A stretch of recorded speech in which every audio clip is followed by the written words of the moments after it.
வணக்கம். இன்றைய முக்கிய செய்திகள். சென்னை வேளச்சேரி மற்றும் பரங்கிமலை இடையே பறக்கும் ரயில் சேவை தொடங்கியது. இயற்கை பேரிடரால் பாதிக்கப்பட்ட 5 மாநிலங்கள் மற்றும் ஜம்மு யூனியன் பிரதேசத்திற்கு 1912 கோடி ரூபாய் கூடுதல் நிதியுதவியை ஒன்றிய அரசு அறிவித்துள்ளது. 22 கேரட் ஆபண தங்கத்தின் விலை சவரனுக்கு 1120 ரூபாய் குறைந்து 1 சவரன் 1,18,080 ரூபாயாகவும் 1 கிராம் 14,760 ரூபாய்க்கும் விற்பனை செய்யப்பட்டு வருகிறது. இதனைத் தொடர்ந்து 1 கிராம் வெள்ளியின் விலை கிராமிற்கு 10 ரூபாய் குறைந்து 1 கிராம் வெள்ளி 280 ரூபாய்க்கு விற்பனை செய்யப்பட்டு வருகிறது. தென்னிந்திய நடிகர் சங்க நிர்வாகிகள் பதவிக்காலம் மேலும் 3 ஆண்டுகள் நீட்டிக்கப்படுவதாக தகவல் வெளியாகியுள்ளது. பராமரிப்பு பணிக்காக வண்டலூர் உயிரியல் பூங்கா மார்ச் 18ஆம் தேதி முதல் 28ஆம் தேதி வரை 11 நாட்கள் மூடப்படும் என்று பூங்கா நிர்வாகம் அறிவித்துள்ளது. ரேஷன் கார்டில் திருத்தம் மேற்கொள்ள இன்று தமிழகம் முழுவதும் குறைதீர் முகாம் நடைபெற உள்ளதாக தெரிவிக்கப்பட்டுள்ளது. தமிழகத்தில் இன்று ராமநாதபுரம் மற்றும் தூத்துக்குடி ஆகிய மாவட்டங்களில் ஒரு சில இடங்களில் லேசான மழை பெய்ய வாய்ப்புள்ளதாக வானிலை மையம் தகவல் தெரிவித்துள்ளது. எல்பிஜி பற்றாக்குறை அம்சங்களுக்கு மத்தியில் 30% உற்பத்தியை அதிகரித்துள்ளது மத்திய அரசு. நாம் தமிழர் கட்சியின் மகளிர் பாசறையின் ஒருங்கிணைப்பாளராக இருந்த காளியம்மாள் அவர்கள் அக்கட்சியிலிருந்து கடந்த ஆண்டு விலகிய நிலையில் தற்போது அதிமுகவில் இணைந்துள்ளார். சபரிமலை ஐயப்பன் சுவாமி கோவிலின் நடை இன்று திறக்கப்பட உள்ளதாக தெரிவிக்கப்பட்டுள்ளது. திமுக கூட்டணியில் கொங்குநாடு மக்கள் தேசிய கட்சிக்கு 2 தொகுதிகள் ஒதுக்கீடு செய்யப்பட்டுள்ளது. மருத்துவ பணியாளர்கள் தேர்வாணையம் மூலம் தேர்வு செய்யப்பட்ட உதவி மருத்துவர்களுக்கு பணி நியமன ஆணையை அமைச்சர் மா சுப்பிரமணியன் அவர்கள் வழங்கினார். புதுச்சேரி சட்டமன்ற தேர்தலில் காங்கிரசிற்கு 16 மற்றும் பாஜகவிற்கு 14 இடங்கள் என்று தொகுதி பங்கீடு செய்யப்பட்டுள்ளது. ஜல்ஜீவன் திட்டத்தில் தமிழ்நாட்டிற்கு தர வேண்டிய நிலுவைத் தொகை 3112 கோடி நிதியை உடனடியாக விடுவிக்க வேண்டும் என்று பிரதமர் நரேந்திர மோடி அவர்களுக்கு முதலமைச்சர் மு க ஸ்டாலின் அவர்கள் கடிதம் அனுப்பியுள்ளார்.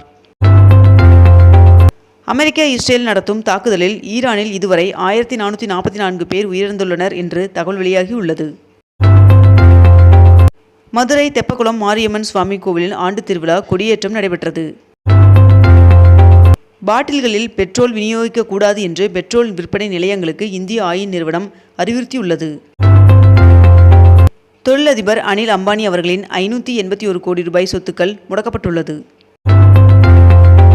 நியோ மேக்ஸ் நிறுவனத்திற்கு சொந்தமான 7000 கோடி மதிப்பிலான சொத்துக்கள் விற்பனைக்கு தயாராக இருப்பதாக உயர்நீதிமன்றத்தில் அரசு தரப்பில் தெரிவிக்கப்பட்டுள்ளது. சிதம்பரம் நகரில் போக்குவரத்து நெரிசலை தவிர்க்க 28 கோடி ரூபாய் மதிப்பில் இணைப்பு சாலை அமைக்கும் பணியை அம்மாவட்ட ஆட்சியர் தொடங்கி வைத்தார். நெடுஞ்சாலைத்துறை சார்பில் 1843 கோடி ரூபாய் செலவில் அமைக்கப்பட்டுள்ள 11 சாலைகளை முதலமைச்சர் மு க ஸ்டாலின் அவர்கள் திறந்து வைத்துள்ளார். ஈரான் வெளியுறவுத்துறை அமைச்சருடன் இந்திய வெளியுறவுத்துறை அமைச்சர் ஜெய்சங்கர் அவர்கள் தொலைபேசியில் உரையாடினார்.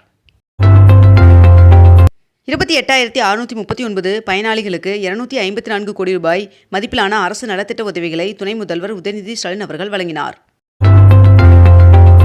தமிழ்நாடு முழுவதும் 37 மாவட்டங்களில் நடப்போம் நலம் பெறுவோம் 2.0 திட்டம் தொடங்கப்பட்டுள்ளது.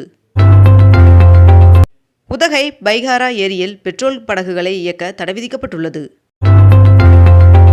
கால்நடை உதவி மருத்துவர் பணியிடங்களுக்கு தேர்வு செய்யப்பட்ட 292 பேருக்கு பணி நியமன ஆணையை முதலமைச்சர் மு க ஸ்டாலின் அவர்கள் வழங்கினார். இந்தியாவில் 88 நாட்களுக்கு தேவையான நிலக்கரி இருப்பு உள்ளதாக தெரிவிக்கப்பட்டுள்ளது.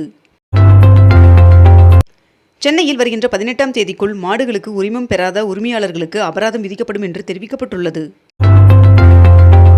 செங்கல்பட்டு மாவட்டத்தில் 35 கோடி ரூபாய் மதிப்பீட்டில் கட்டப்பட உள்ள முன்னாள் படை வீரர்கள் தங்கும் விடுதி மற்றும் பயிற்சி மைய கட்டடத்தை முதலமைச்சர் மு க ஸ்டாலின் அவர்கள் அடிக்கல் நாட்டினார்.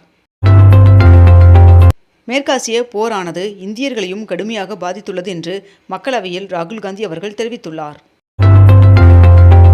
கிராமப்புறங்களில் ஒரு சிலிண்டர் முன்பதிவு செய்த நுகர்வோர் அடுத்த சிலிண்டருக்கான முன்பதிவை செய்ய 45 நாட்கள் காத்திருக்க வேண்டும் என்றும், இதேபோன்று நகர்ப்புற நுகர்வோர் 25 நாட்கள் காத்திருக்க வேண்டும் என்றும் தெரிவிக்கப்பட்டுள்ளது.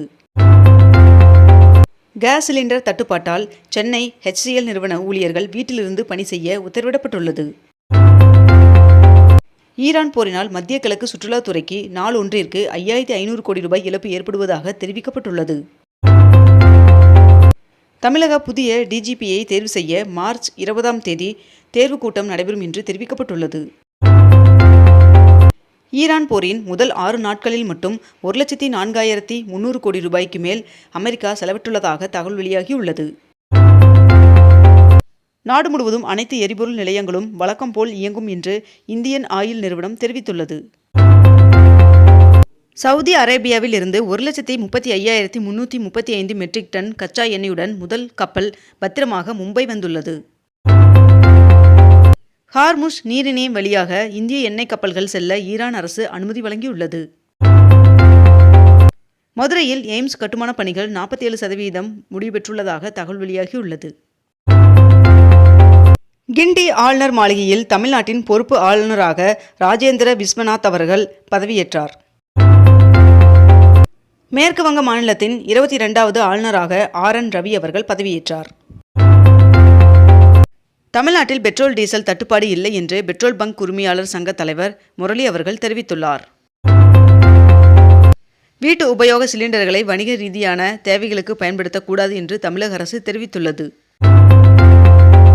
மதுரை கள்ளழகர் வைகையில் இறங்கும் விழா மே 1ஆம் தேதி நடைபெறும் என்று கோவில் நிர்வாகம் அறிவித்துள்ளது. தமிழகத்தில் புதிதாக 5 ரயில் சேவையை பிரதமர் நரேந்திர மோடி அவர்கள் நேற்று தொடங்கி வைத்தார். கேரளாவில் பிரதமர் நரேந்திர மோடி அவர்கள் 11,000 கோடி ரூபாய் மதிப்பிலான திட்டங்களுக்கு அடிக்கல் நாட்டினார். சட்டமன்ற தேர்தலில் திமுக கூட்டணியில் மதிமுகவிற்கு 4 தொகுதிகள் ஒதுக்கீடு செய்யப்பட்டுள்ளதாக தெரிவிக்கப்பட்டுள்ளது.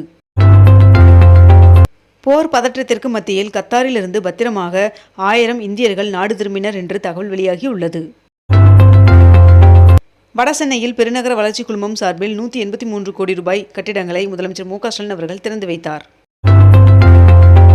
சென்னை வால்டாக்ஸ் சாலையில் 18 கோடி ரூபாயில் கட்டப்பட்ட முதல்வர் திருமண மாளிகையை முதலமைச்சர் மு.க. ஸ்டாலின் அவர்கள் திறந்து வைத்தார். தென் தமிழக கடலோர மாவட்டங்களில் மார்ச் 15ஆம் தேதி வரை மழைக்கு வாய்ப்புள்ளதாக வானிலை மையம் தகவல் தெரிவித்துள்ளது. 27 லட்சம் கோடி ரூபாய் செலவில் அமெரிக்காவில் புதிய சுத்திகரிப்பு ஆலையை அமைக்க ரிலையன்ஸ் முடிவு செய்துள்ளதாக தகவல் வெளியாகியுள்ளது.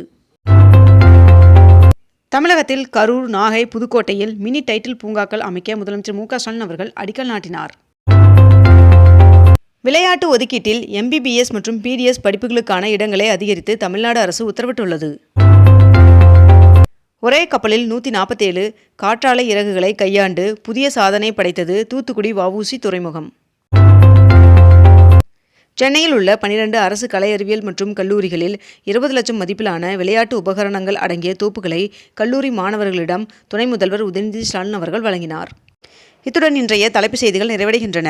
மேலும் இதுபோன்ற அண்மை தகவல்களை உடனுக்குடன் தெரிந்து கொள்ள அக்னிபூ சேனலை சப்ஸ்கிரைப் செய்து கொண்டு தொடர்ந்து இணைந்திருங்கள். நன்றி, வணக்கம்.